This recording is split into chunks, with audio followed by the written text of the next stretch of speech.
Electricity to satisfy your desire. Trailblazers higher, names long flyers. Salute the band Diplight and Buddy Esquire. Harlem World, Armstrong, the Richie G promoted. The early days of real hip-hop employment. Cold, fantastic, furious, called it. Funky for a +1 more, you can't ignore it. Treacherous, spoony, fearless for hits. Cosmic, so sonic, took it out of orbit. Slick Rick and Dougie gave us the show we wanted. MC spitting like water out the faucet. 5 girls, 5 guys, the 5 games sported. Classic hip-hop, I'm so glad we recorded. Hip-hop is here to stay. Everybody pump your fists like this and let me hear you say.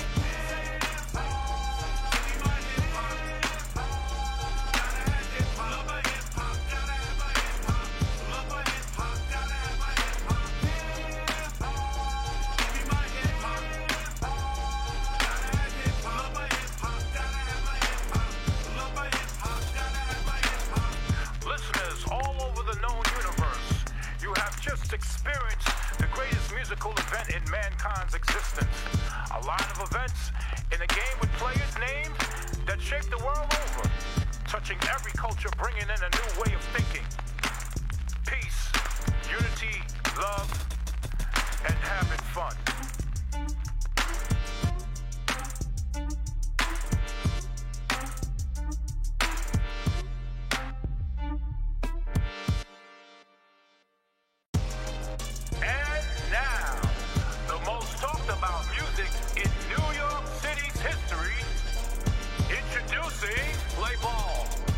Pitched the ball, Hurt swung the bat. Mario made the catch and Bam threw it back. Flash breakout of Barrett. First, second, third base. Tony, Charlie chased behind home plate. L brothers, right, left, and center field. Pete Jones, shortstop with the skill. Next up, Casanova popped the pot. Theodore made the catch every time both sides. Bottom of the first. Kenny Ken on the mound. Wild Stock beat the Subway Series uptown. Bases loaded. Here's the one pitch. Boom, grand slam, home run with kid. Holy cow. Sasquatch, Superman, Cyclops sounds. Man, everybody wanna come and get down. Hip hop is here to stay. Everybody pump your fists like this and let me hear you say.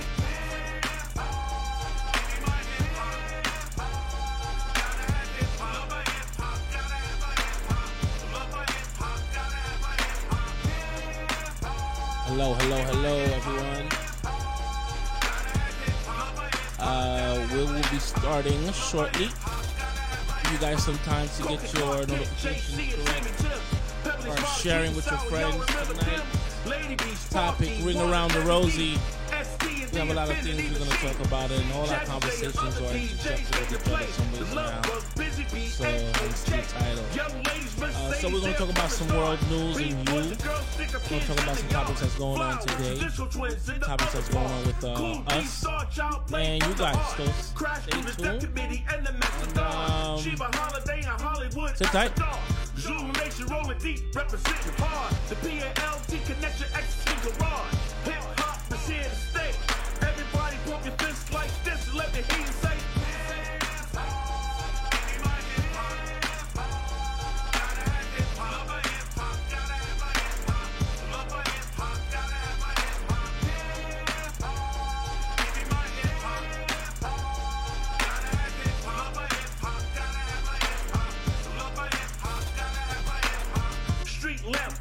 Provided backfire, electricity to satisfy your desire. Trailblazers higher, names long flyers. Salute the band Diplight and Buddy Esquire. Harlem World, Armstrong, the Richie G promoted. The early days of real hip-hop employment. Cold, fantastic, furious, called it. Funky for a +1 more, you can't ignore it. Treacherous, spoony, fearless for hits. Cosmic, so sonic, took it out of orbit. Slick Rick and Dougie gave us the show we wanted. MC spitting like water out the faucet. 5 girls, 5 guys, and 5 games sported. Classic hip-hop, I'm so glad we recorded. Hip-hop is here to stay. Everybody pump your fists like this and let me hear you say.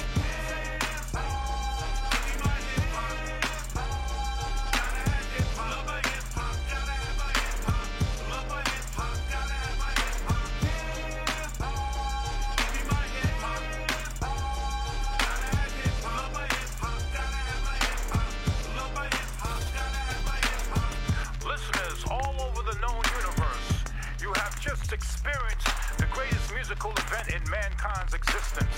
A line of events in a game with players' names that shape the world over, touching every culture, bringing in a new way of thinking. Peace, unity, love, and having fun.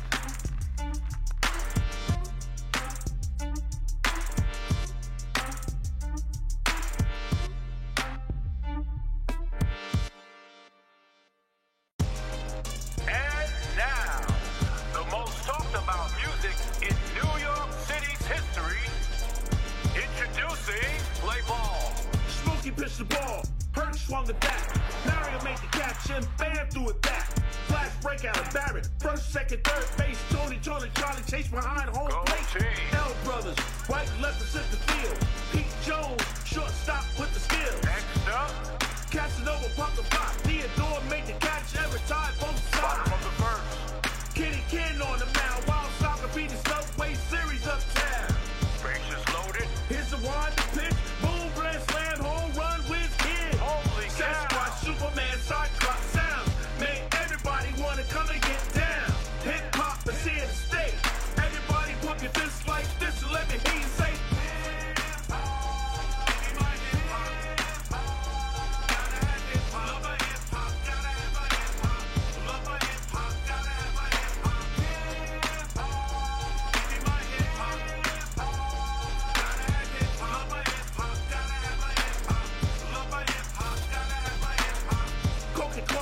JC and Timmy Tim, Pebbly, Smiley, Sweet and Sour, y'all remember them? Lady B, Sparky, Wanda, Debbie D, ST and the Infinity Machine, Jazzy J and other DJs came to play. The Love Bug, Busy B, and AJ. Young ladies, Mercedes there from the start. B-boys and girls, stick up kids in the yard. Flowers, traditional twins in the other part. Cool D, Star Child, play from the heart. Crash through the Death Committee and the Mastodon. Shiva Holiday in Hollywood after dark. Zulu Nation rolling deep, representing hard. The PALT Connection X Garage. Hip hop is here to stay.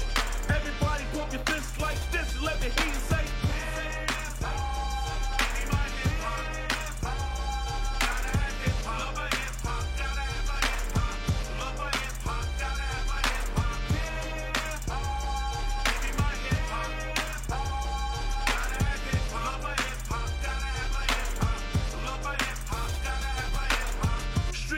Wise, provided that fire, electricity to satisfy your desire. Trailblazers higher, names on flyers. Salute the band Dipwhite and Buddy Esquire. All right. Yeah. What's up? Welcome everyone. Share. Share. That's Relax. The real discussion with Rock Logic, baby. He's not here right now, but he is coming. He's on his way. Yeah. Share. We got a great show tonight, good topics. It's gonna be awesome night. Should be a very interesting show.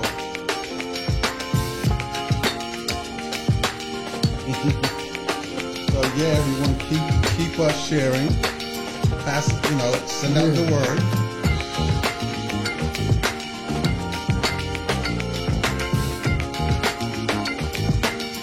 All right. Ladies and gentlemen, listening to the real discussion. Rock Logic. Good evening. 1, 2, 3.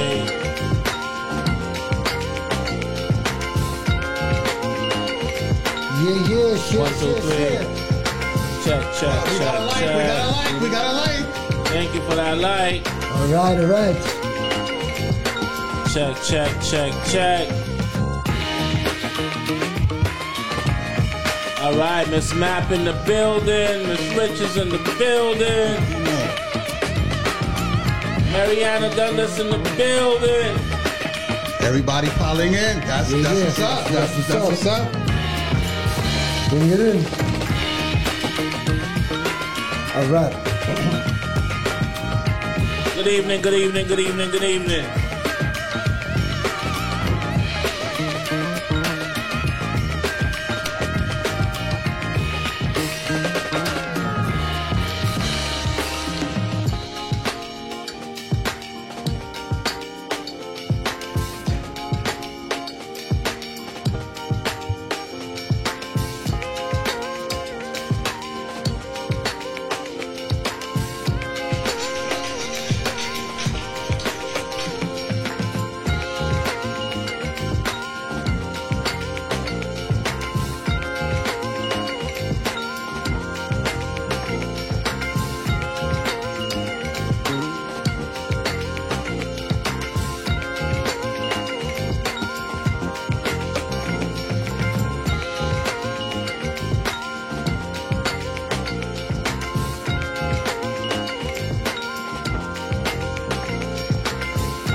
All right, all right. All right, people. Welcome. Give ourselves another round of applause. This is the real discussion. Do not be alarmed. Who is this guy? Who is he? I am him. This is Jeff, your host, yes again, from Perspectively Yours podcast. Those who don't know me get to know me. I'm here to rock the house. I am the inevitable. I am the what they say to expect the unexpected. They were talking about me. There you go. So, my name is Jeff, and welcome to the real discussion. Damn it, Yes, sir. Renee. Welcome. All right, people. So, what are we going to talk about today? Well, before we talk about today, how are you, gentlemen? Yeah, this day's good. How are you? Yeah, you started off. Wow. I'm good. Everything's cool. One of the things that I've been doing is that I guess most people know I have an artist. His name is Baba T. Baba T. Yeah, he's from Australia. So his stuff is doing well. He's going to be here in the States soon to do some new music, shoot a new video, and do some shows and interviews. So be on the lookout. I mean, we were already in Hip Hop Weekly, MTV Next. We're coming out in The Source and a couple of other hip hop magazines. Talk to them. So so we're doing it. So be on the lookout. All right. It's all good here. Just working, doing my thing. Rocky, what's going on with you, Rocky? I'm just doing my thing, baby. That's all. Ain't much really going on right now. Rocky doing his thing. We're building to a certain extent. Yeah, we're building. And you know something about building, guys. When you build something, it may not go exactly how you want it to go, but sometimes the universe has this little sauce. Yes, sir. That's right. It adds onto your thing. My mom always say, "Hey, man has his plan, and God has his plan." That's right. And we're we try to be on our plan, and when God comes in and intervenes, or when the universe comes in and intervenes, it gets kind of crazy for us. You know what I'm But saying? at the end of the day, time heals, and it always winds up where it belongs. Absolutely, It I always agree. does. I agree. Once again, don't be alarmed by this empty chair here. It's going to be filled soon by he'll be wonderful Rock Logic. But it's me today. Bear with us. If you don't like me, you will like me. Diane Cameron, good evening. Michelle Marie, good evening. Good evening. Time does heal, definitely. So, We're going to talk about time. talking about time We're and going to talk healing. time. We're going to talk about Derek. What's going on in the world today, guys? What's going on in the world? Derek Chauvin, they received 22 years for the murder of George Floyd. 22 years. Can we give a round of applause, a soft round of applause for the judicial system, please? But 22, but the maximum was 40. They were Was asking 40. for 30, and let's ask the audience what they think. Yeah, what do you think, audience? What do you think? Do you think he got enough time? 22 years. They said 190-something days already served. 22 199. years for standing on this guy's neck, kneeling, standing, whatever, and looking at the camera straight face, stone face, not giving a damn what a life is, being choked out from under you. 22 years. Do you feel like it's enough? I mean, think about it, guys. If it was your family member, for a lot of us, there's a majority of women that comment and come here with us and join us on this platform. What if it was your child there? Is 22 years enough? I'm not trying to rile everybody up, but I got 2 children. You know what I'm saying? And I'm out there in the streets taking care of my business, and sometimes we can have this overzealous police officers. We can have those who, you can smell them from a mile away. And these things are unfortunate. It's unfortunate that, a black man is falling yet again, from the hands of the people who are supposed to protect us. How do you guys feel? Do you feel 22 years is enough? What do you feel, Gary? 22 years. I mean, obviously I think he should have got more time, but I mean, you know, we're dealing with a judicial system that's really never in our favor. Absolutely. So- Absolutely. And they're also discussing the fact that a couple of the officers were just rookies. They didn't know what they were doing.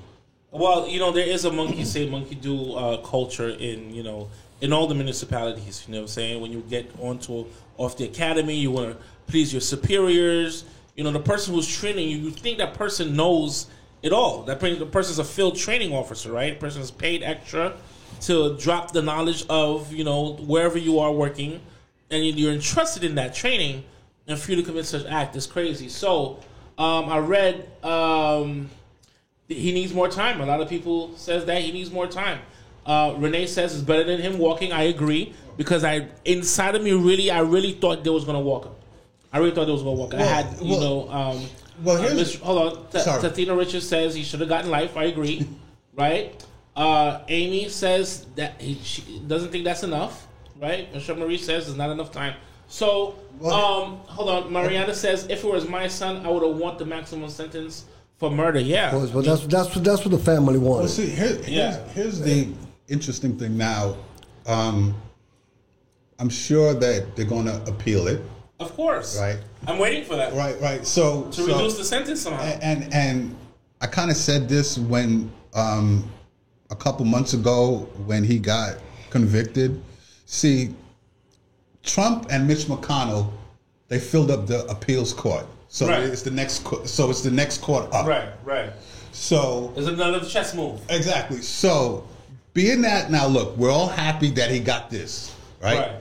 However, when it goes to the appeals court, and it will, and if they do anything less than reduce his sentence, you want to see a problem? Well, it's gonna happen. Well, because what happens? It's gonna be a problem. Because in the judicial system, Mitch McConnell, and I hate to make this a political thing, but what Mitch McConnell and Trump and the Republicans did, they made sure they filled up the appeals court.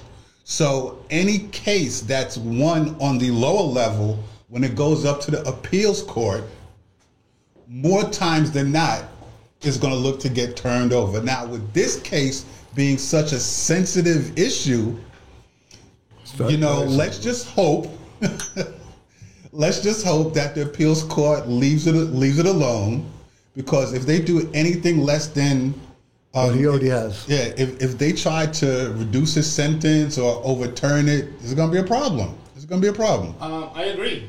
22 is not enough, Regina says. Definitely. We can't. I mean, they want to hold him in high regard, which they should, because before this murder, and that's exactly what it is, a murder. It's a murder, right? I mean, it's not enough. It's not enough for me. And what you said in the appeals court is something that's definitely in our face. It's definitely something that is pending, right? But then I hope that the same decision that they made in lower court is the same cognizance that they should have in the higher court, right? Understanding that it is not really cost effective to walk this man. No, look, I mean, you know, people talk about the racial tension and the racial division that happens. Right. Now, look, you got white people that's upset over George Floyd, and a lot of white people. I mean, especially when the whole Black Lives Matter movement happened around the world, there was a majority of white people in that movement. So absolutely, to me, it's not really a black or white issue. It's the judicial system issue here. It's the people against the police in the States, because more times than not, if you're black or Latino, this judicial system is going to go against you. Right. And unfortunately, well, I shouldn't say, in this case, we happen to be very lucky that it was caught on video. Right. Right? Yeah, now, that was big. Now, we're lucky it's caught on video, but if you looked at how they tried to defend Chauvin, you know what I mean? To make it like that was okay, that was accessible, that was acceptable. Right. No, that's the way. That's out of control. I mean, I want to say, like, maybe it's the devil's advocate, maybe it's not. But that's why I don't understand I don't really care to understand the culture of lawyers, right? I mean, I think if you pay attention to it, there's a prosecuting side and the defense side, right? Yes. They're all in the same building. They all went to the same school. So the people that are hired to defend, I think they're just robots. They're finding the best piece of argument within the same evidence that both sides are presented, and they're trying to find, the part that would defend, this human being. Is it right or is it wrong? I don't think so. I mean, it's definitely wrong, because you shouldn't be defending somebody who is clearly, visibly, committed a murder. And the fact that you're giving a defense, right, is already outstanding to me. It's already something that's mind-blowing. I mean, I know you're because of the law, you're allowed to have a lawyer defend you, but something as clear and evident, I don't understand why there is a due process for something that's clear and evident. I mean, one would expect that when you see something on video or you see something live, and that defending attorney is going to try to make an argument like, oh, you didn't see it, or it was something else. Right. Yeah, but in this case, the camera was there from the beginning. I mean, it's not like there's nothing you can't defend on this. I mean, he had his knee on him. The whole thing was just there. It's not like something that you could say, oh, well, you didn't see what happened before the camera. No, not this time. Yeah, and I'm afraid, because I'm afraid of how they are able to allow the obscurity of information, even if it's right there in front of us, Well, this is just like the guy Eric Gardner, who got choked out by the police in Staten Island. Like the person that photographed it, right? The person that shot the video, they went after him too. Yeah. Well, see, this is what it's this bully tactic, and it's about who said it here? Mariana says it plays money, and it's a matter of police policy and training and excessive force. Definitely. We had this thing where a couple of weeks ago, we were talking about defund the police, right? Right. Which is something that was an uproar about it. I personally don't agree with defunding the police. I think retraining the police. I think what happens with a lot of businesses, when something goes wrong or the business gets a bad name, right? They just fire the CEO or they fire the people, the bosses. And I think that's something that should be a part of the reform. If people know they're going to lose their jobs, lose their pension, for a bad evaluation, then, they would make effort to control, whoever they're in charge of. And understanding that, I think police policy and policing, period, we all know where it derived from. Right. Yeah. So having that ugly foundation, right, it just morphed into something that is modern day, Negro trapping. You know what I'm saying? I mean, I think that in this, so the problem that, let me back up and say, so when it comes to defunding the police, I don't agree with that either. Right, I don't agree with defund. Because the NYPD does a lot, far more than what we're looking at. Yes. Right. So there definitely needs to be a retraining, but here's the thing: it has to start at the conversation needs to be with the police unions. Yeah, absolutely. Because if you don't have the conversation, the discussions with the police unions, then nothing's going to change. Because whenever situations like George Floyd and Eric Garner and all these other deaths happen, it's the police unions that's protecting them. But, I mean, you see, you want to have a conversation with the police union. I agree with that, right? However, when I look at the police union, what was it, the delegate, is it Patrick Lynch, right? Is it still him? Yeah, I think believe so, yeah. This guy, he defends the police ironclad. Yeah. Well, that's his To the job. T, That's his no, job. right or wrong, though, this is where, the moral character, Right. to me, is questioned. Because whether a cop is right or you're angry on all sides. So what kind of conversation are you expecting from a person who seems to me, who appears to me to be one-sided when it comes to these police? Yes, people shouldn't run up on police and shoot them in the head while they're sitting in a squad car. That's not cool. That's not how you do it. You shouldn't ambush the people that are here to protect us. However, people who are here to protect us there should be a proper system of checks and balances. Isn't there something called internal affairs? Yeah, they have like, that. Like how stringent is it? Are there? There should be an outside entity, right, to come in and do these private investigations. Well, yeah. Well, see, aren't they? Yeah, but see, the thing with internal affairs, it's still controlled by the inside. Right. No. So yeah, it's still controlled by the inside. So you really don't get that far with internal affairs. Right. Right. And when I talk about having the conversation with the police unions, I mean, if change is supposed to happen, that's where it's to start. So now, and I'm of the mentality of, all right, I'd like to sit down and talk to you so we can work this out. Now, if you're going to be like, you know what, I don't want to talk. You know, I'm standing behind my cops, and whatever happened, or what have you. So then I'm gonna be like, well, okay, it's us against you then, and it shouldn't be that. It shouldn't be that. You understand that? Right. It shouldn't be that, but that's what it's becoming, because when you have attorneys with no morals, really, defending things that are blatantly wrong. Right. You know what I mean? Blatantly wrong. And you're going to go there in front of the cameras and basically, you know, lie, misappropriate evidence, just so you can defend, you know, these officers that murdered someone in cold blood. Now, I'm all for, you know, if there's a criminal out there and a cop has to do what he has to do to get that criminal, Yep. I'm all for that. But when you have some of these senseless killings, and these cops are not being held accountable, Yeah, definitely. you know, there's no accountability. To me, that's a major problem. And see, the thing is, now when you translate that into the street cats don't care. You know what I mean? Street cats don't care. They'll come at you. The neighborhood that I was growing up in Brooklyn, cop cars didn't want to drive down because cats would be shooting at them. Yeah, and we should. It's unfortunate that we are in kind of this pre-Wild Wild West, pre-Chicago-esque, you know, New York City, you know, and I'm not just talking about New York City; it's over the world. Right, yes, right, all over the world.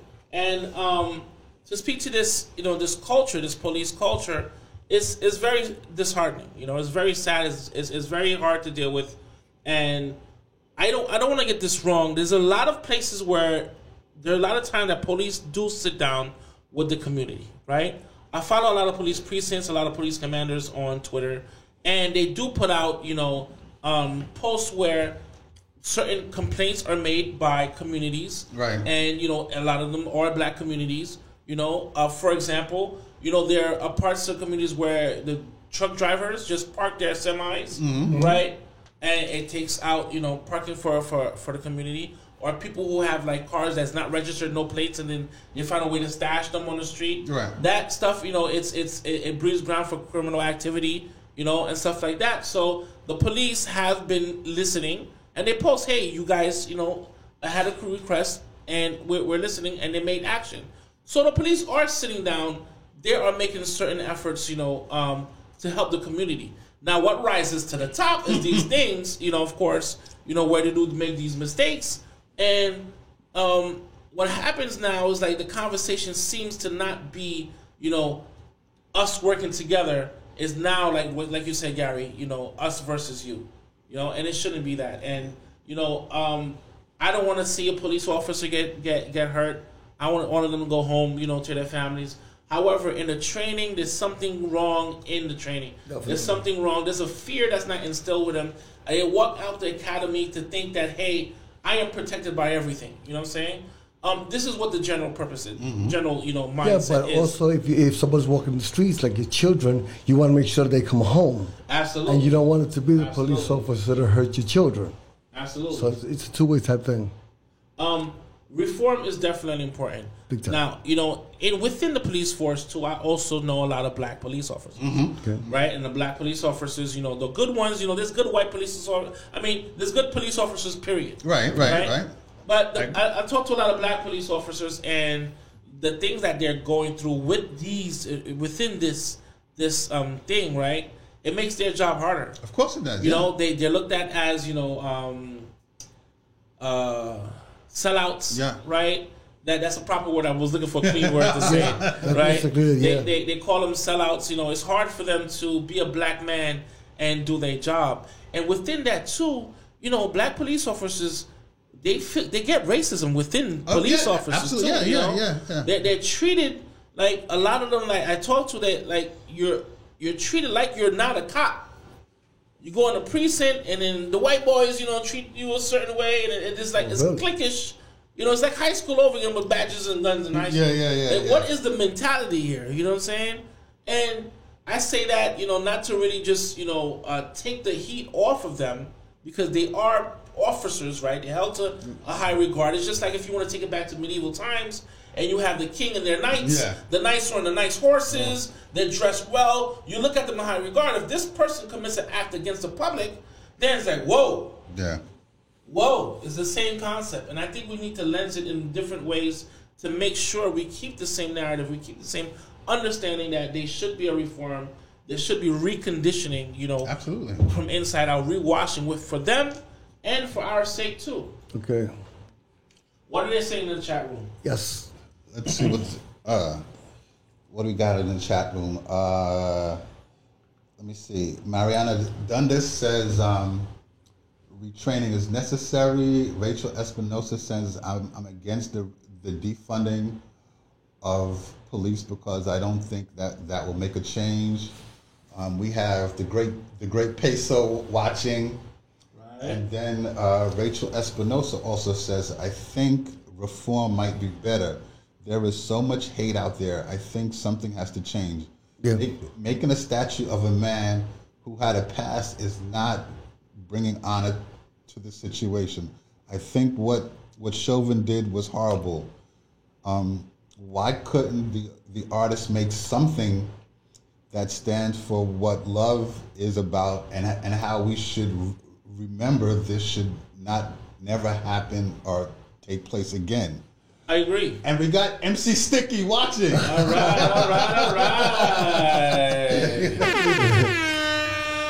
I think, you know, what this Black Lives Matter is, what I like about this thing, and, you know, there is a statue, you know, near the Brooklyn Junction, right? Yes, yeah, on Flatbush. Right? And I actually drove by it on the way over here. And those things, yes, they should be a symbol of love, right? A symbol of hope, just like we have Superman, right? Superman was supposed to be a symbol of hope. We should have a symbol of love. And I understand that this face of this man, right, it angers a lot of people. And it brings to me, I love it. I love the statue because it reminds me of the pyramids, right? It reminds me of the Sphinx, right? Because this guy, his features says black man. Well, you know? He has the broad nose, the big lips, you know what I'm saying? The good bone structure. And I think that's threatening to a lot of people. Of course it is. Right? Of course it is. It says power to a lot of people. This black man is not immortalized in your face. And there's people that don't like it. And I actually love that. I look, I think that the statue definitely serves as a good symbol. But just as you said, I mean, there's a lot of people that feel that, he shouldn't have a statue. Right. You know, it's made a lot of people angry. But where's the statues of Breonna Taylor? I'm reading those. Right. But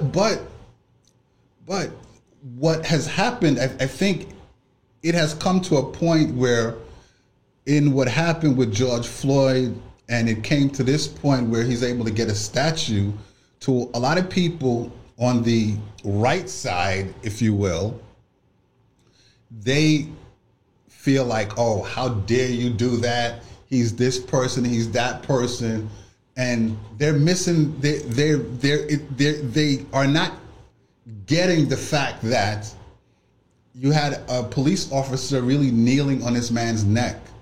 Right. Like, there were so many other ways they could have dealt with the situation. But to all of those people, that was perfectly okay. But I guarantee you, if that was their son or daughter or relative, that would not be okay. But because it was a black man that it happened to, it's obviously a problem. And then for it to be, you know, and I think also too, with the social media and the exposure that this whole George Floyd case got on a worldwide platform, I'm thankful that that happened. At least we've come this far, but there's still a hell of a long way to go. There's work to be done. Because now, work to be done. Now you have, you know, well, there's so many other murders that has happened after George Floyd. Yes. Right. So this, I guess, some kind of sort of win that we get. You could be assured that, and the reason why that I'm saying this is that I have friends that are in police groups on Facebook. Right. And they don't like none of this crap. No. They don't like none of this. You want to talk about racist stuff that, like, I got screenshots. Right. Okay? Mm-hmm. That show all the racist stuff that there's. So there's a mentality that they have, that they feel that whatever they feel, if they feel that, oh, we're doing something wrong, they have the right to do whatever. That's the attitude. And they feel that we, as black and Latino and minority people, are beneath them. A lot of people, like, listen, let me tell you something. Listen. What was that? Don't worry, Rock. Listen, let me tell you something. If you don't like this man's black face as a statue where it stands, please don't wear the cross around your neck. Amen. Please don't wear Amen. Jesus around your neck. Amen. Okay? Please don't wear any statue, anything that represents a deity. Don't put anything that has a higher power on your body. Okay? Because this man died in injustice. And if you're a bigot and you don't understand why this statue is up, then you need to go rinse yourself again, okay? Rinse yourself 7 times and ask God for forgiveness, because you are plumb stupid. Wow. There's a lot of... Okay. Listen, look. Wow. Here's my thing. Like, look, I know that everybody has a lot of different opinions, but when you see something in front of you, right, and you know that it's wrong, and you're still okay with that, and then you're going to try to go and defend that, yep, that's a major problem. Well, those are weak-minded people. Those are weak-minded people, because this threatens their security. Of course it does. Absolutely. You can't do anything else with your life. If you run into the police force because you don't have anything else to do with your life, you are socially inept. You can't, associate with regular people. You hide behind this uniform because it's the only thing that gives you identity. When you go home, you're just a small penis clown. So now you come to work and you want to overstep over people. And the people that defend you are just ignorant, blind bigots too. Well, look at... And then when they want to defend you and doing this thing, like, how do you look to? Those people are stupid. I don't pay them any attention. However, they do have a sense of power. And because of social media, they're given this time, they're given this platform to speak. But people, we will get injustice. And if we rise upon you, us black people, if we connect our heads, if the universe connects our heads, and when I'm talking about black people, brown people, the oppressed, and we turn around on the oppressor, you guys are going to run into your holes. Those bunkers you're building, you're going to need them. Right. Absolutely. I mean, look, I think that, you have a lot of people that are deliberately misinformed. Rock says Malcolm Jeff. Yeah. So there are a lot of people out there that are deliberately misinformed. Yeah. But also too, the way the news media shows when things like this happen. Like, if you watch CNN, if you watch ABC, if you watch Fox News, they'll give you 3 different versions. Absolutely. Right? And something interesting that happened about 2 weeks ago here at Boardwalk Global Media, on one of our other shows, we had the One Night show. Right. And I can't wait to be on there on Sunday.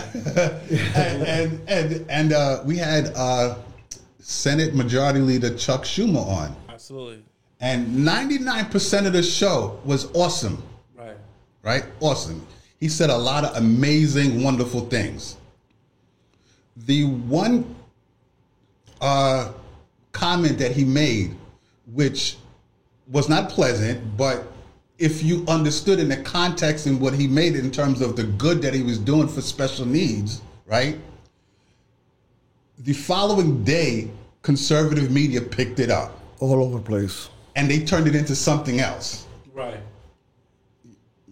They were making it sound like, oh, you know, the Democrats, they're very heartless. They don't care about disabled kids. Like, they turned it into something completely different. Right. Now, there were other news outlets that I was watching which they did state what happened. Right. And they gave the full context. So I'm just saying, for people that follow conservative media, like, they think they're getting real information, but they're really not. Because if you sit if you sit and watch something and you're like, I was there, I saw it happen, and then you see the press that come out and you're gonna be like, wait a minute, that's not what happened. Right. That's not what was said. So in me seeing that with the Chuck Schumer thing on one night show, and how the different press media carried it, you know, I let Rock know, and I'm like, bro, look at this.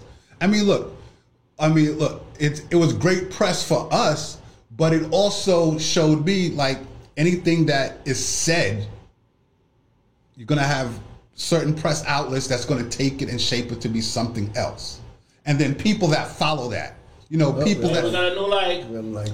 So Thank you, Eliviana. Ellie up in Canada. So there is people who follow Fox News, right, and Newsmax, and One America, which those, if you watch that or you watch those news outlets, like, they distort so much media, so much information, and you got people that religiously watch that. So when you got people that religiously watch that and follow that, then whatever that they see, they're going to believe. Yeah. And that's a problem. Those people are mindless people. For those news outlets, right? I thought journalism comes with a certain responsibility, right? You know, to inform the people correctly and not sway, you know, people. This is what, when you bring out a news to sway public a certain way, what is that called? Is that called propaganda, right? Yeah. That's what that is? Well, yeah. So, I get that's modern day propaganda, right? But those people, those mindless people who are at home, listening or watching these Fox News, right? I think those people who are watching those things are the same people who can't get off their mom's breast when they're 4 or 5 years old, because the real world is scary for them. Right. But the boob is comforting. Right. So you sit down and you watch these news, and it's comforting because it plays towards your stupidity. You know, it plays towards your mindlessness. You know, and you know those people who came and kind of attacked the show, right? When they ripped out, you know, the piece of what Chuck Schumer said, essentially they're chopping and screwing this narrative to paint him in the black, right? And unfortunately, you know, the show falls under that narrative. And you think those people are trying to do? You think this show is a victim of cancel culture? No. See. Oh, wow.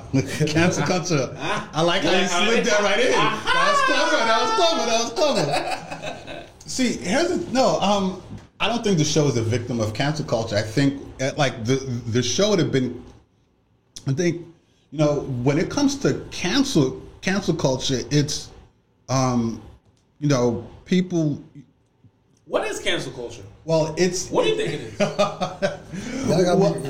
Well, from what I've seen, it's when someone is being held accountable for what they did, right? And then So let's say if you and I are partners in a business and you, I don't know, stole money or something like that. Right. And you got fired, and the board fired you because you stole money. You don't like that, so you want to complain. Oh, well, you don't want to take responsibility or be accountable for what you did. So now you got fired. Right. So so basically, cancel culture is people that don't want to take responsibility for what they've done and turn it around and want to turn it around like, they're being mean to me, or they don't want to. So they want to focus more on them being let go or their show being canceled or turned down, rather than being accountable for what they did. And cancel culture, that's a word that conservatives came up, right? To try to cover the stuff that they did. Look at what happened on January 6th, right? And so many people got fired from there. Right? Now, I don't know, but I mean, I took history in school and I passed it. I passed U.S. government in school very well. So what happened on January 6th, that was sedition. You understand? So for people that have gotten caught and gotten fired and want to complain that they got fired because of what they did, and now they want to cry cancel culture. Now, if that was a bunch of black people there, it'd be a different story.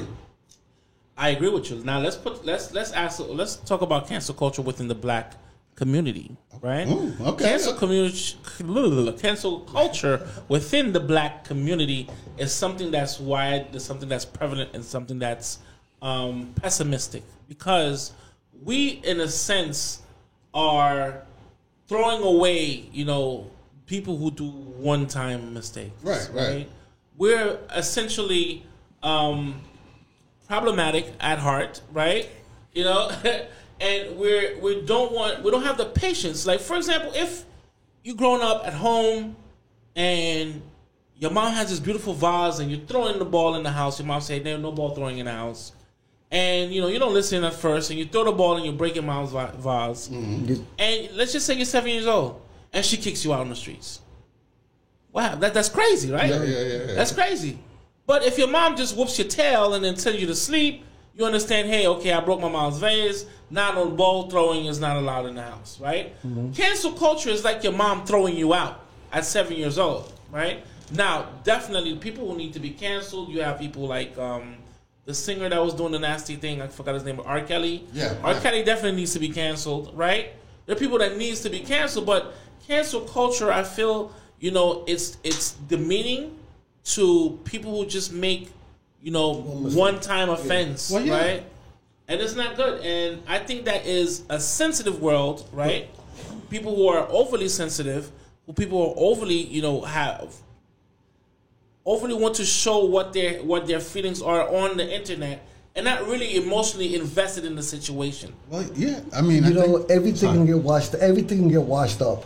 No matter what, you could do a million wonderful things. You make that one mistake, and everybody's like, "That piece of, get him out of here." Well, see, I think that, look, as you were saying, I mean, for people that have made a one-time honest mistake, right, they don't need to be canceled, right?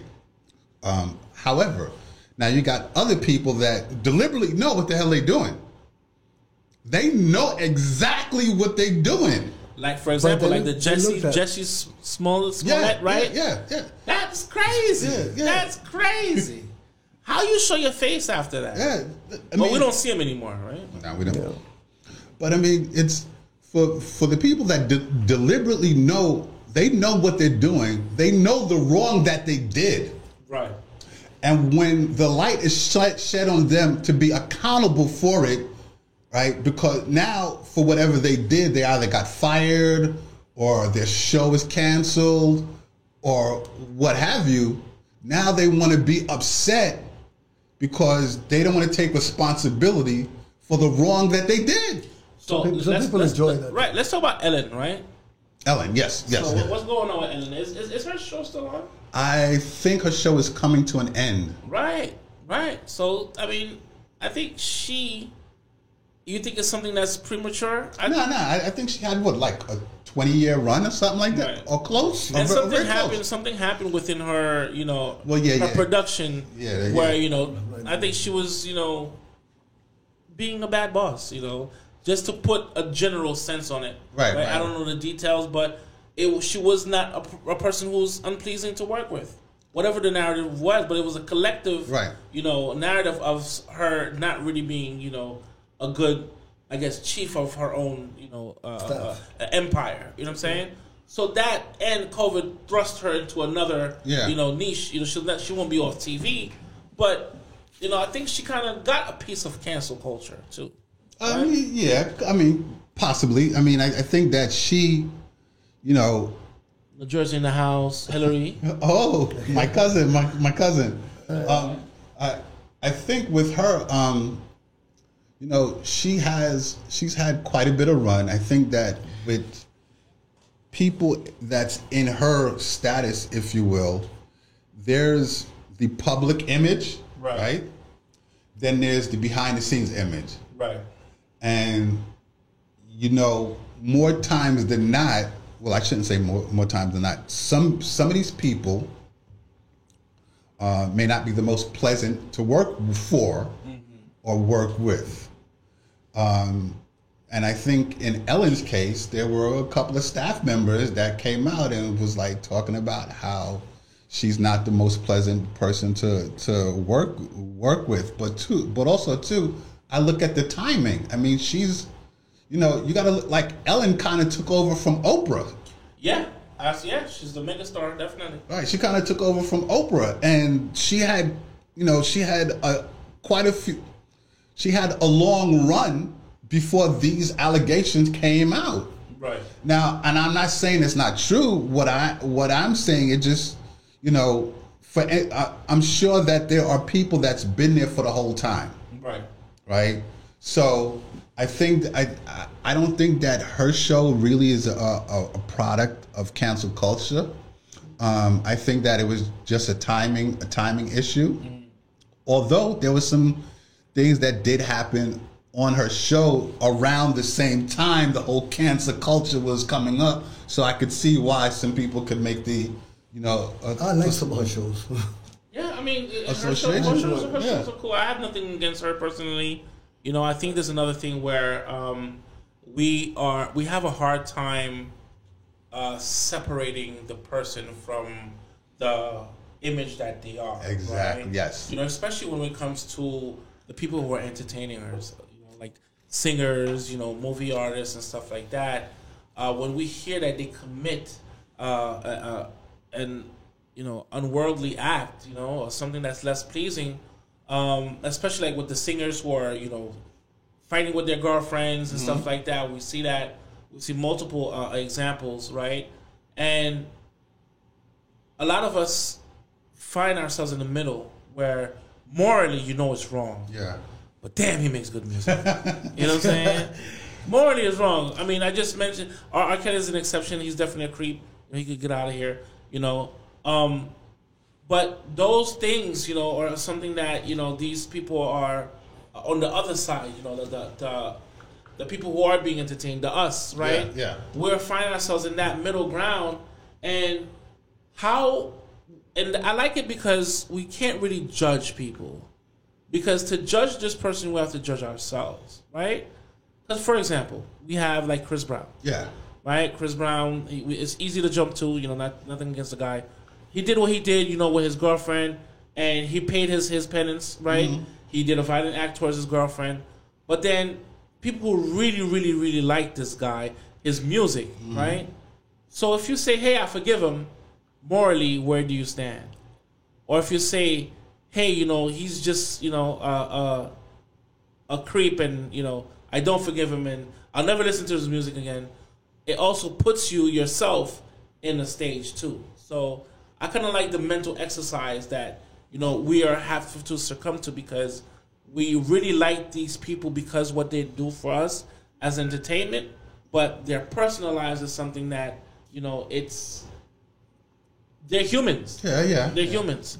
And I think it brings them down. Like, since we shouldn't put people on a pedestal, I think it kind of brings them down to a level where, okay, now I can look at him as, you know, a regular human being. There's no such real thing as a megastar. Because, hey, you're doing the same crack I'm doing. Yeah. Well, Right? I mean, look, years ago, I came across this term by Dick Clark called strategic entertainment, and one of the things about that was that he believed that people have an emotional connection to entertainment. So, to your point, a lot of people have an emotional connection to this artist, that artist, this actor, actress. So because of that emotional connection, some of them give them a pass. Yeah. And even the emotional, and even dealing with fashion. Some people have that emotional connection with a fashion brand. Right. So, you know, it's kind of hard for them to really stand on the side of morality, right? And I think that with a lot of people, I mean, it's because they like that person, Right. or they like that. Did we get another light? Hillary, thank you. Thank you, Hillary. Yeah, so because they like that person or they like that brand, more times than not, they're going to give it a pass.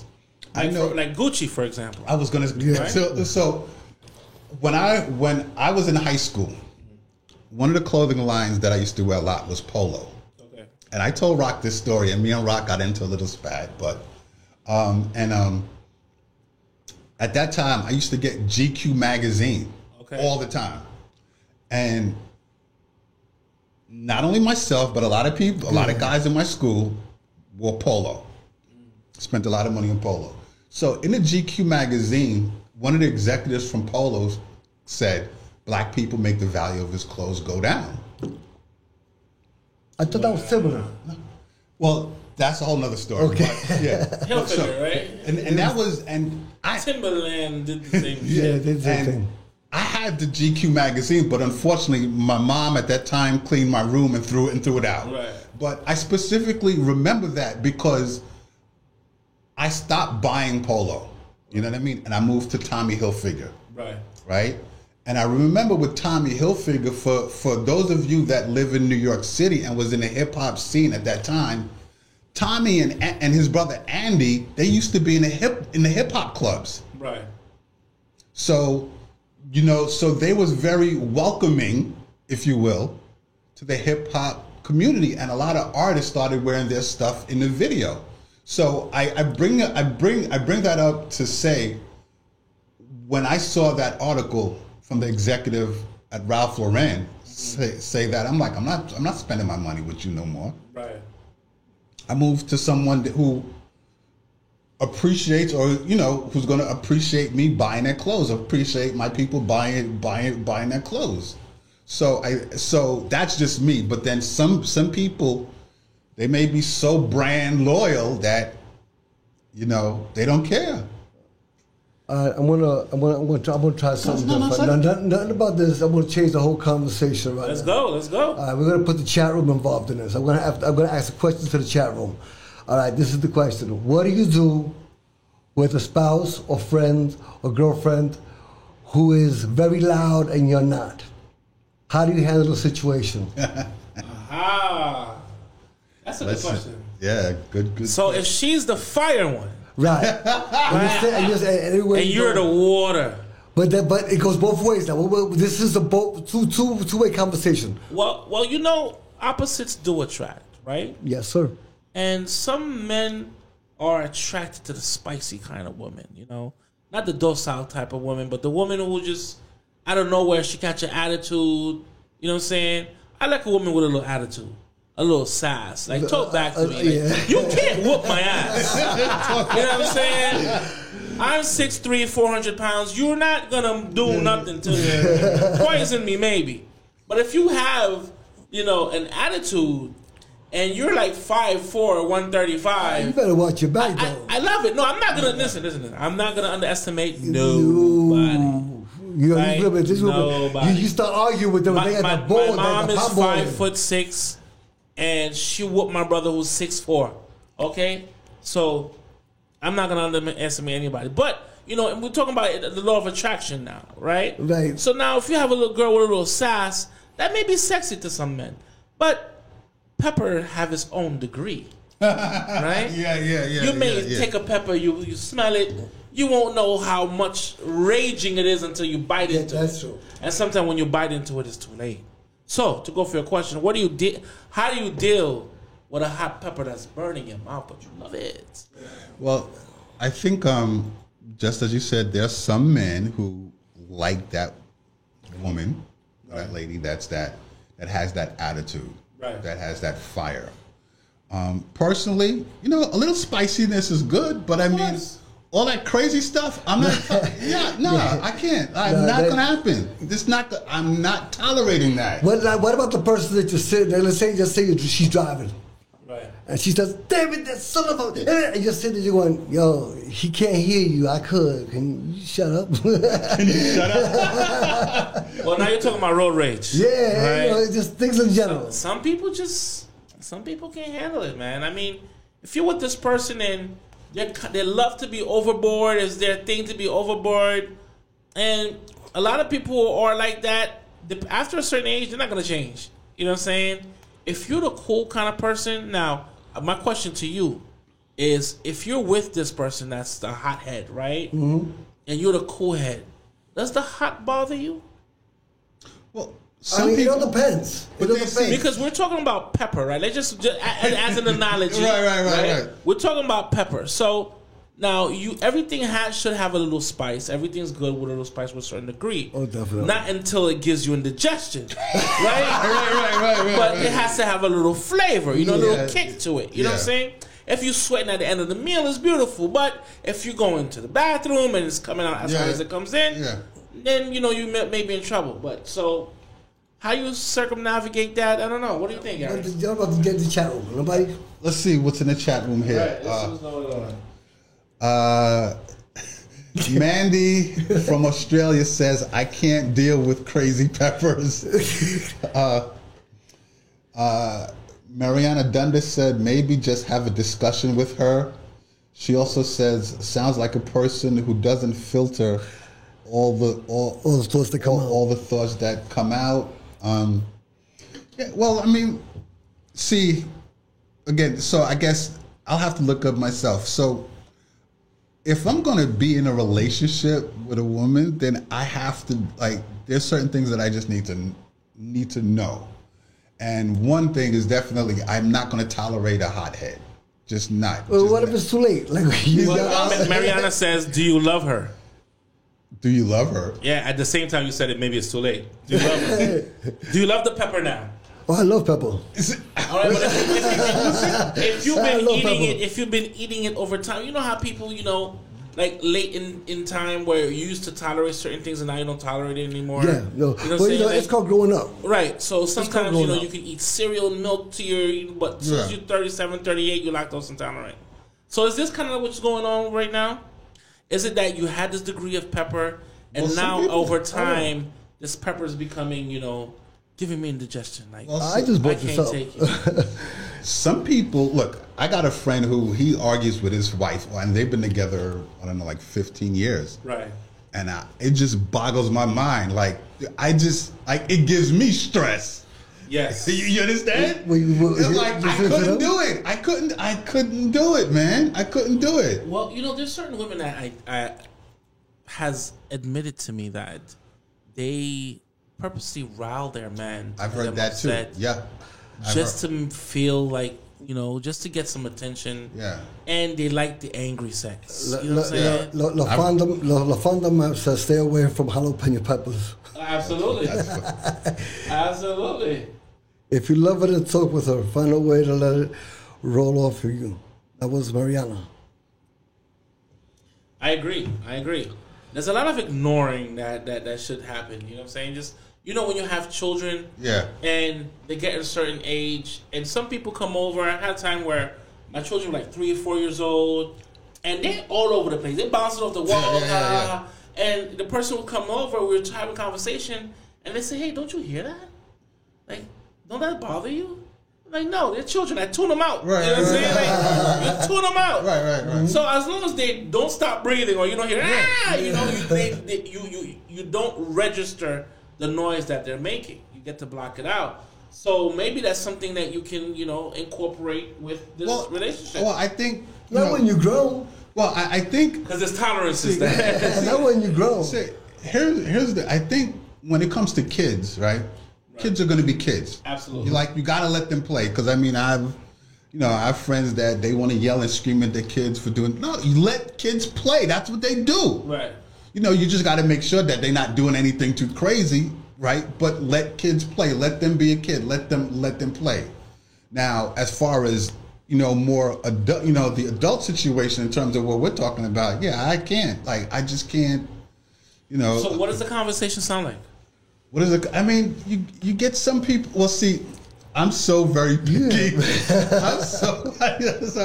I'm so very, very picky that even when I'm talking to a female that I'm getting to know and understand, like, there's things that obviously she can verbally tell me, and then there's things that she non-verbally tells me. Sometimes you say things and you say things to see how she may react, right? Or you may have a conversation and you see how she may react to maybe the way the conversation is going. That one I like. And to me, I'm like, that tells me a whole lot. Right. Because, I mean, I'm not trying to get into a relationship with a woman that I'm going to have, like, I got to be arguing with and fighting with. Like, I can't do that. But in Rocky, I feel what your question is when you actually pass that point where you're it's too late. Like, you're with me. Like, this is like 9 years in, and now I've been burping since we were dating. When I was sexy, and now we're in our 40s, and my burping annoys you. Like, what do you do now? In the chat room, the general census says have a conversation, right?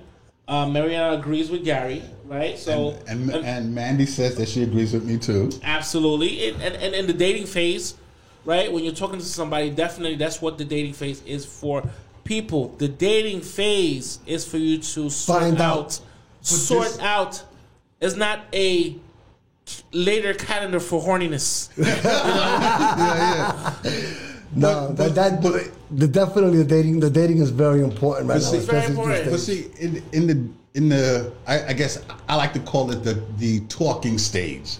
Right. In the talking stage, if you're having a real conversation and you're really thinking about, I could see myself in a relationship with this person, then you got to have the real conversations, right? And to have the real discussions to see how this person reacts to certain things. And not to say you're saying things on purpose, right? But I mean, if this is someone, and especially at our age, if this is someone that you want to you're looking to spend the rest of your life with, I think you got to be really sure that, you can, that you're very compatible with this person, and you're not going to get into something that 5 years later, 6 years later, you're gonna be like, so this.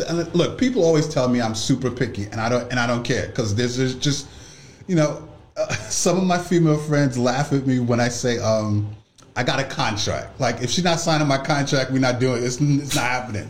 There's certain things that are non-negotiable. I agree with you. There's certain things at this point in my life, certain things is non-negotiable. I agree. Mariana says, yes, dating phase, you filter out people, but 10 years into a relationship, you have to communicate and find what's workable solutions. And I agree with that. That's a great comment. Man just laughed. Yeah, man, he's laughing. So, I also want to say, too, a question to you now. Okay. During this courting phase, during this talking phase, right, where you guys are interacting, verbally and non-verbally, too, because there's body language as well, right? What is that thing that'll be like, you know what? This is the point where if you have this or if you do this, right, I think I can, tolerate you. Let me go first. I'm going to jump out the window. right? But Mandy asks the question, what's on the contract? Come on, According to Gary. Oh, Jesus. Hey, we're going to lean to that because Gary's going to list his contract. Oh, but my God. for me, what makes me say, okay, you know what? This is tolerable. Your poop can't be outrageous from behind the door. If I'm 5 feet behind the door, if I'm 10 feet behind the door, and you're taking a poop, and I got to run away, sorry, I can't deal with you. Wow, okay. We're going to take a dump now, okay. I got to tolerate your poop, Gary. Gary's face is like, what the hell are you talking about? So that's within the contract. I got to tolerate your poop. Oh, shit. Wow. I mean, I think that, look, it's, you know, when you have the talking stage, to me, it's when you can have that intimate conversation. And when I say intimate, I'm not talking about sex. Right, of course. You know, I think in the past with me, there's certain things that she would say. I don't got to tell her to say. Right. You know, and to me, you know, certain words resonate.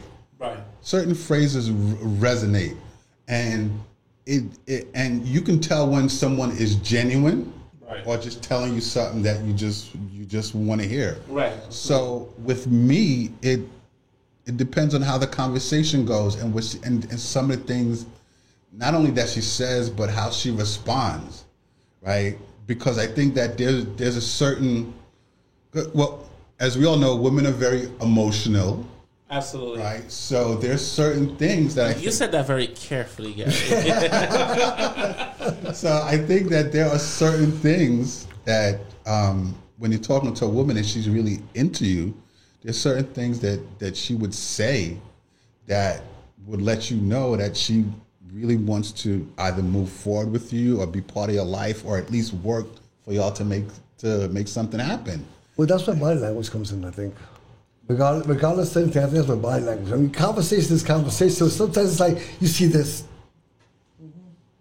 you know, that movement of the way that you can just feel it. Yeah. What if she's comfortable? What if she farts next to you? I think fart equals love. All right, fart equals love. So if she sits next to you driving down the highway, you guys ate some good food, maybe had some peppers in it, right? So you know you're driving down the road. And she lets one rip. You know, I think that's love. I think you're a freak. I think you're just a freak, dude. Wow. I mean, I'm just saying. I mean, wow. Farting is love. Fart equals love. The funny thing is, I was married to my wife for over 35 years. We were together, 36 years together. All right, I've never heard that one before. You never heard of fart? Never. Not once. Well, you know what? Let me ask you a question. When was the last time you caught a cat taking a crap? I'll wait. Okay, I'm dead, bro. What the hell does that mean? Okay. Think about it. Have you ever, and in the chat room, I have $10 for whoever, ever observed a cat taking a poop. All right. Why?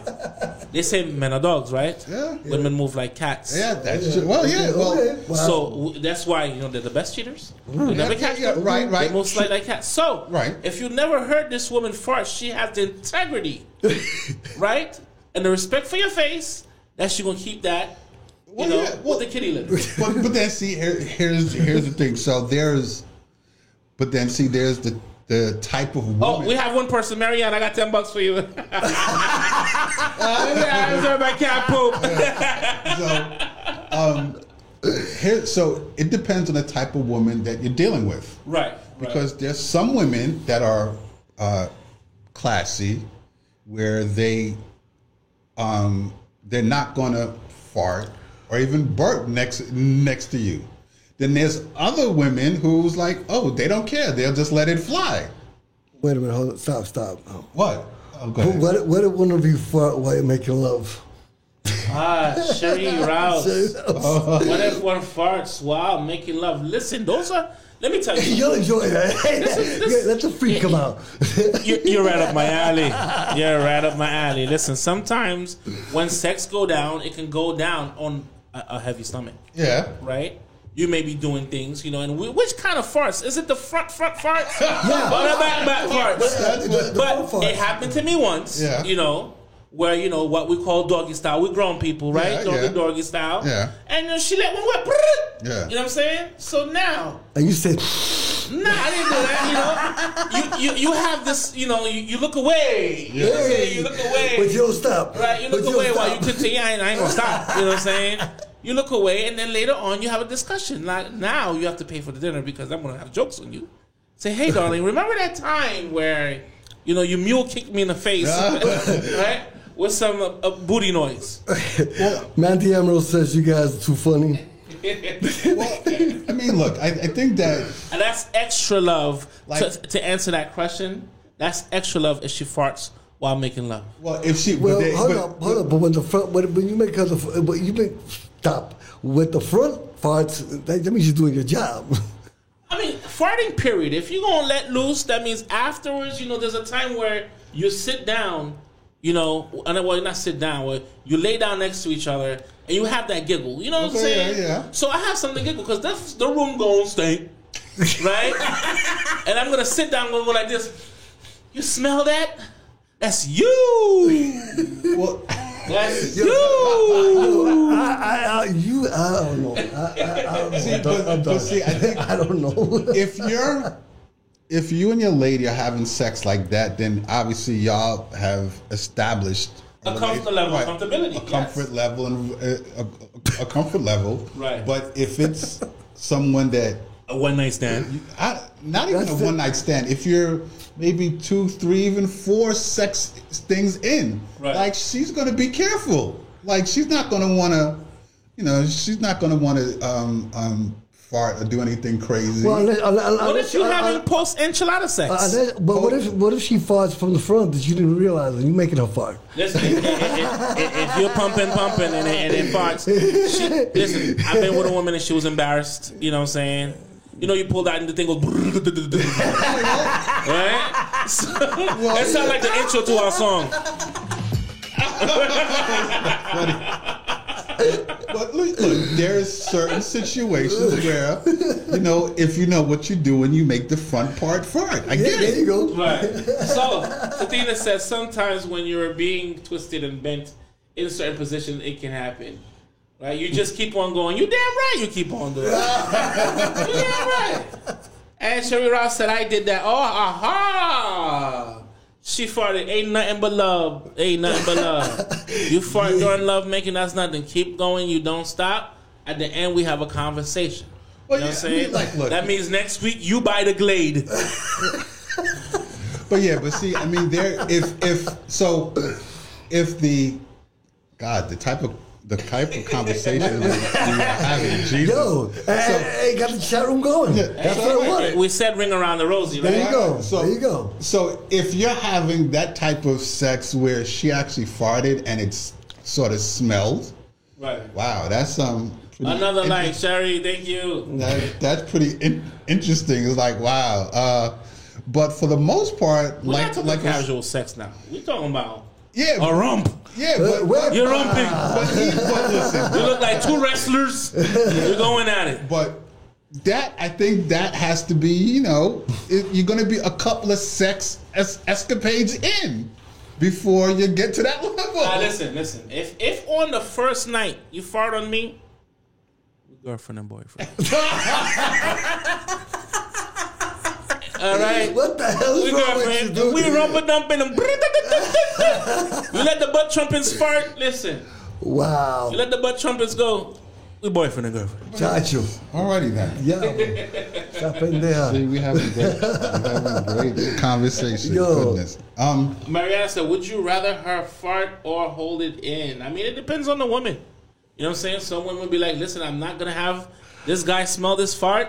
I'm going to let him finish doing what he's doing, and I'm going to suffer it and go to the bathroom. But That she'll burp it out. But then there's some women that Right. want to be a lady, Right. and even in the midst, they may say, "Well, look, I got to go to the ladies' room or what have you." Man, I'm not stopping for you to Wait. Go ahead, Gary.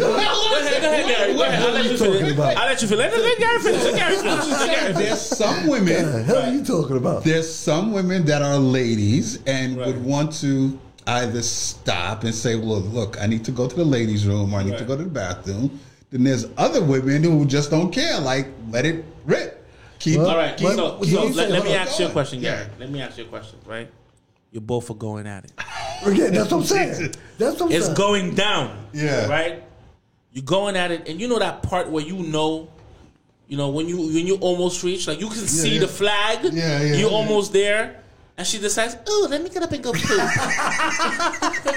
let me get up and go just take care of this fart. And you down the block where I'm almost there, baby. Nah. Well, listen. You gonna let me hold the microphone like this while you going to fart? Nah. Well, in my 51 years, I've never experienced that. So You're a lucky man. So yeah, I've never experienced that. So because I mean, look, I'm very conscious when I'm having sex with a lady. So and with the type of women that I deal with, they're the same way. They're very conscious, and so when it comes down to it going down, we want to make sure that it goes down. Now, accidents do happen, right? Like nothing is ever perfect, right? But more times than not, I like to be conscious, and whichever lady that I deal with, I know she's very conscious. So it's. Well, you know the old saying, I want a lady, but I want a freak in the bed. Well, of course. Of course. Everybody does. Well, yeah, you want a lady in the streets, but then when she's in the bedroom, she's your personal porn star. Absolutely. So then why are you saying that a nice little lady and then she'll get up and go to the bathroom? No. Well, you know what? If you really have to go to the bathroom, that's different. I'm a follower in the bathroom. We continue in the bathroom. You know what I'm saying? What the You're hell not is wrong with going you? nowhere. Okay, we're gonna share this energy from front to back. You know what I'm saying? And it's that's how it is, people. That's how it is. We're grown folks. Things happen. You just have to be responsible. If you know you're very gaseous, no carbonated beverages during the date. Okay, so Right? this whole conversation. If you're lactose intolerant, don't drink no milk during the day. So we went from attitudes to farts and freaks. Yeah. So So we went left I again. know that, like, we went from a political movement Political movement to butt trumpeting. well, look, I know. Ring around the rosy now, Ring man. around the rosy, baby. I'm like, what the hell just happened? So I know, like, I've always been the type of person that I know if I'm going to have sex later on that day or what have you, I watch what I eat. I watch what I drink because I'm not trying to have no accident or What's anything wrong like with you? There's nothing wrong with me. There's nothing wrong with me. No. Well, Oh, man. the thing that Richard says depends on what kind of sex you're having. If you get bent and pulled and then he hits hard and just comes out, how is she going to say, excuse me, let me run to the bathroom? It'll ruin the movie. Definitely. Mariana says, how the hell did we get there? Ring around the rosy. That's the name of the show. You don't know. Because at the end, we all going down. Yeah. Okay? Well, at least one of them was on. Yeah. So, listen, y'all. I am very happy to be here with you guys. I'm very happy with everybody who joined us on the chat. People are watching us all over the world. People in Canada, Australia. We The love Philippines. you guys. The Philippines. We're the morning show in Australia. Oh, yeah, we're the morning we're the show. morning Yeah, show. well, you know what? Hey, good morning. Good morning. Wake Good up, morning. damn it. We're here. Yeah, I hope you. We're here. I hope you poop before you go to work. Ain't nothing like that morning poop, boy. Yeah, definitely. Well, listen, I've gone to work. I've gotten late for work because I had to poop. Why are you late for work? I had to poop. Okay, if you want me to write the incident report, you know what I'm saying? You think I'm not going to be honest? I had to pee. Pee! Exclamation mark. Suspend me if you want to. Hey, I can't control it. It's my bowels. So, people, once again. Yeah.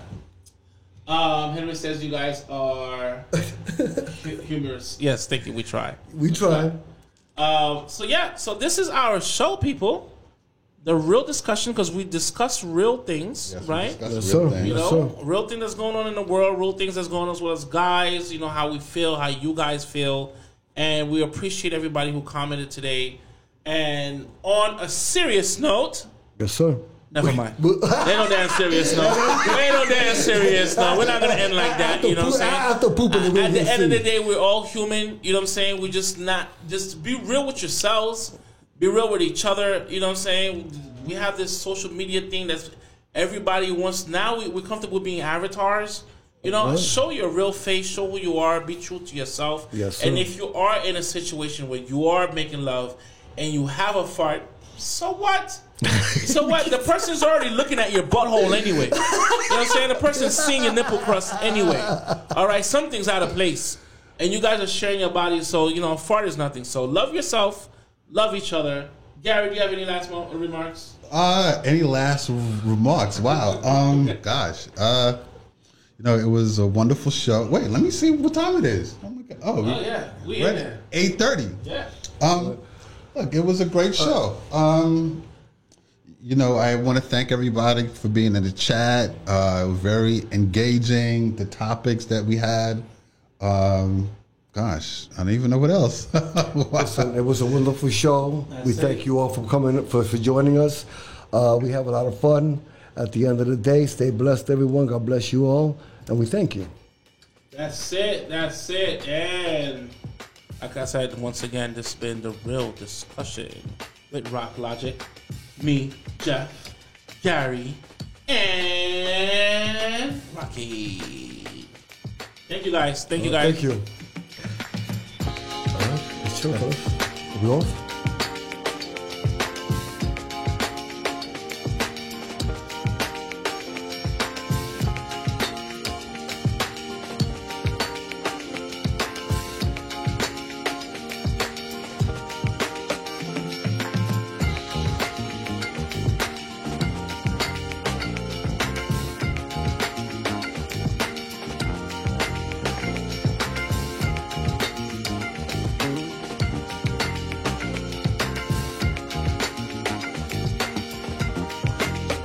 Thank you for that like, Yvette. Thank you for that like.